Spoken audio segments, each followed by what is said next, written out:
सोलापूर शहर मध्य हा काँग्रेसचा बालेकिल्ला राहिलाय। खासदार प्रणिती शिंदे यांनी आपल्या सामाजिक कार्याची सुरुवात करत राजकारणामध्ये शहर मध्यमधूनच प्रवेश केला।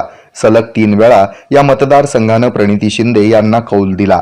यावेळी काँग्रेस अर्थातच महाविकास आघाडीनं मुस्लिम उमेदवार द्यावा यासाठी सुरुवातीपासूनच मुस्लिम समाज बांधवांनी मोर्चे बांधणी केली होती। यातच बाबा मिस्त्री यांना तिकीट देण्याच्या तयारीत असलेल्या काँग्रेसला बाबा मिस्त्री यांनी मध्यमधून निवडणूक लढवण्यास स्पष्ट नकार दिला आणि शेवटी उमेदवारीची माळ चेतन नरोटे यांच्या गळ्यात पडली।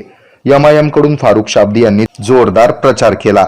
त्यांच्या पदयात्रा सभा यांना नागरिकांची प्रचंड गर्दी दिसून आली, तर त्यांच्या तोडीस तोड देत प्रचारामध्ये महायुतीचे देवेंद्र कोठे हे काहीसे उजवे ठरले।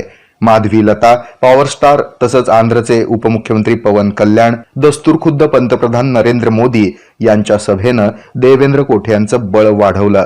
तर मध्यमध्ये माजी आमदार नरसय्या आडम यांनी देखील ही माझी शेवटची निवडणूक लढवत असून युवकांना रोजगार देण्याचा वज्र निर्धार व्यक्त केला।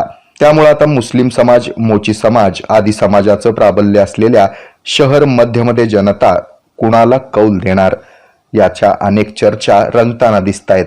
तरीही प्रमुख लढत ही फारुख शाब्दी, चेतन नरोटे, देवेंद्र कोठे आणि कॉम्रेड नरसय्या आडम यांच्यातच होणार हे मात्र नक्की।